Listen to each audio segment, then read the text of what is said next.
வீண் மாயை பற்றி கொள்ளுகிறவர்கள் தங்களுக்கு வரும் கிருபையை போக்கடிக்கிறார்கள். வீண் மாயைங்கிறப்ப இல்லை, அவர் கர்த்தரை விட பைபிள் வாசித்து ஜெபம் பண்ணுறதை விட வேறு ஒரு காரியம் நமக்கு ரொம்ப ஆர்வமாக இருக்கு அப்படின்னா அதெல்லாம் பொய்யான மாயை.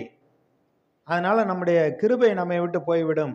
ஆனால் அப்போஸ்தலனாகிய பவுல் தனக்கு கொடுக்கப்பட்ட அந்த கிருபையை எப்படி அவர் 1 கொரிந்தியர் 15:10 ஆகிலும் நான் இருக்கிறது தேவ கிருபையிலே இருக்கிறேன், அவர் எனக்கு அருளிய கிருபையை விருதாவாய் இருக்கவில்லை, அவர்கள் எல்லாரிலும் நான் அதிகமாய் பிரயாசப்பட்டேன், ஆகிலும் நான் அல்ல, என்னுடனே இருக்கிற தேவ கிருபையே அப்படி செய்தது. நான் இருக்கிறது கர்த்தருடைய கிருபையினால இருக்கிறேன். ஆண்டவர் எனக்கு கொடுத்த அந்த கிருபையை விருதாவாக்க மாட்டேன். நான் செய்யக்கூடிய காரியங்கள் நான் அல்ல, என்னுடனே இருக்கிற தேவ கிருபையே அப்படி செய்தது.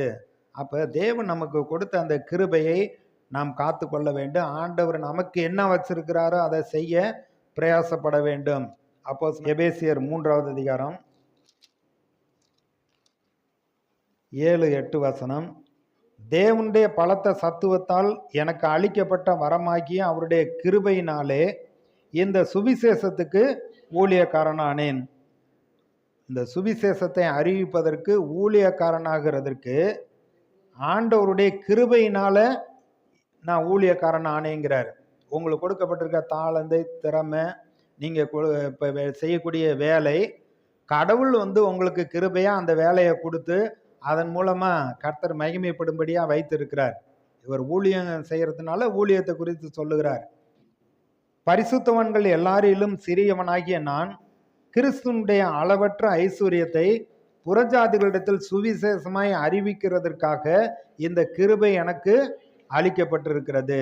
அப்போ பாருங்க, கிருபை கொடுக்கப்பட்டிருக்கு அப்படிங்கிறப்ப இந்த ஊழியத்தை செய்யும்படியா கிருபை எனக்கு கொடுக்கப்பட்டிருக்குதுன்னு சொல்றாரு. அந்த இடத்துல நீங்க இப்ப என்ன வேலை செய்றீங்களோ, தொழில் செய்றீங்களோ, அந்த வேலையையும் தொழிலையும் செய்து அதன் மூலமாய் கர்த்தரை மகிமைப்படுத்தும்படியா ஆண்டவர் உங்களுக்கு அந்த கிருபையை கொடுத்திருக்கிறார். இதை மாற்றி செய்யக்கூடாது, வேலையை சபிக்கக்கூடாது, மேலே இருக்க அதிகாரியை சபிக்கக்கூடாது. ரோமர் 13வது அதிகாரத்தில் மேலான அதிகாரத்துக்கு கீழ்ப்படியணும்னு சொல்கிறாரு. ஆனால் மேலே இருக்க அதிகாரிகள்லாம் பார்த்தீங்கன்னா நற்கிரியர்களுக்குள்ள துர்க்கிரியர்களுக்கு ரொம்ப பயங்கரமாக இருக்காங்க. உனக்கு நன்மை உண்டாகும் பொருட்டு அவன் தேவ ஊழியக்காரனாக இருக்கிறான். நீ தீமை செய்தால் பயந்துரு, பட்டயத்தை அவன் விருதாவாய் பிடித்திருக்கவில்லை. தீமை செய்கிறவன் மேல் கோபாக்கினை வரப்பண்ணும்படி அவன் நீதியை செலுத்துகிற தேவ